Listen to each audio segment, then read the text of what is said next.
Hello, we're going to be looking at a problem solving technique called TRIZ. TRIZ actually stands for Theory of Inventive Problem Solving in Russian, and it was created by Russian thinker and scientist Altshuler. So he actually came up with this theory wherein he said all the problems in the world can be codified into a known problem, which is a historical database of all the problems that have already been solved. So you don't need to reinvent the wheel. So you can use this problem along with design thinking to solve the organization problems that come from time to time. So TRIZ is a very good framework that can be used along with design thinking to solve it. So what happened with Altshuler was he actually studied patent databases for the last 30-40 odd years, and then he came up with a framework saying that every single problem that you're trying to solve can be mapped to one of these problems, and he codified a set of 40 principles saying that all known problems or unknown problems or in future whatever problems can really happen can actually be related to this set of principles. And if you are able to look into that, and then you can solve them one after the other just by looking. So traditionally you got to get a problem, then you do some brainstorming, you ask the 5 whys method, why this happened, why that happened, do some root cause analysis, do some prototyping, trial and error, and then get to a solution. But in the TRIZ method, you actually look into the TRIZ framework's set of codified principles and see there's already a solution for this. So in the TRIZ world, so perhaps let us try to abstract this problem to that framework and see if there is already a codified solution for that, then derive something that fits your framework, fits your problem, and then try to come up with your own specific solution for it. So that's how TRIZ actually handles the problem. So TRIZ can actually be done in parallel with design thinking. So design thinking, as you know, is a human-centered collaborative approach wherein you can take into confidence multiple people to come up with very divergent views on solving problem and solve it in the most creative fashion, to the utmost satisfaction of the stakeholders involved. And it's a democratization of the human process of thinking, wherein coming up with innovative ideas is not one sole man's responsibility. It's not the chief innovator officer's responsibility. It's everybody's shared concern within the team.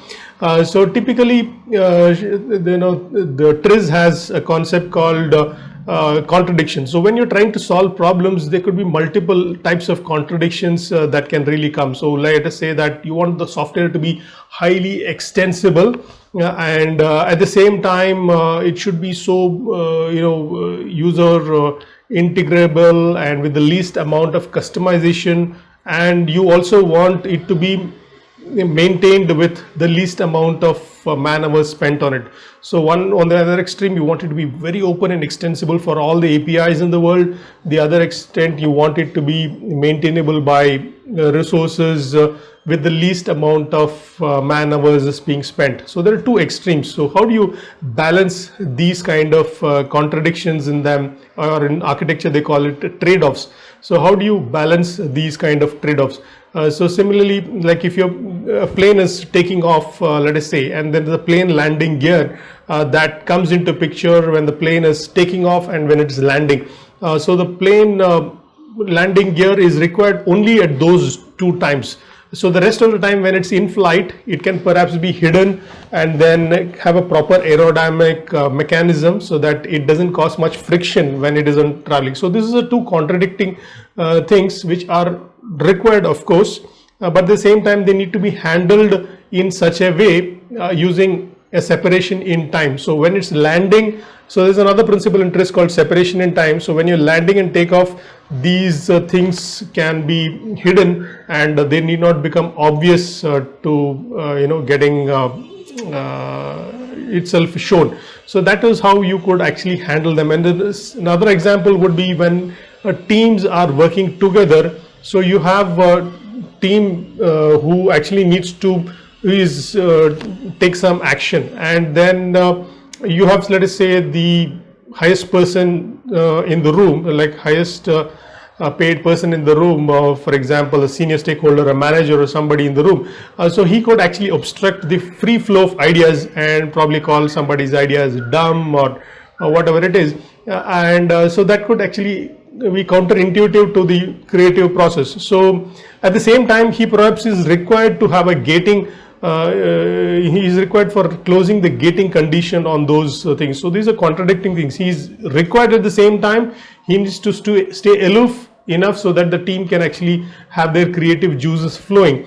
So how do you achieve that? According to Tris, is you can have a separation in time principle. So he can step away from the room while the team is discussing all these points, and he can come back towards the end and say, give his yes or no on it, and his closing thoughts on that, so that the team achieves what they want to do using their creative energies, which keeps flowing, and then he also is able to step up and give his thoughts. So this is a short principle that can be used along with design thinking, especially in the define and the ideate phases, where you're hunting for various solutions for finding problems, and you're quite divergent in those things. So TRIS can quite well be used in those two phases, and so it is quite a technique that is quite useful when you're actually doing a lot of stuff.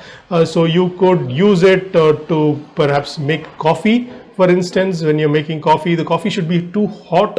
It should be hot enough, but it should not be scalding hot that it burns your lips.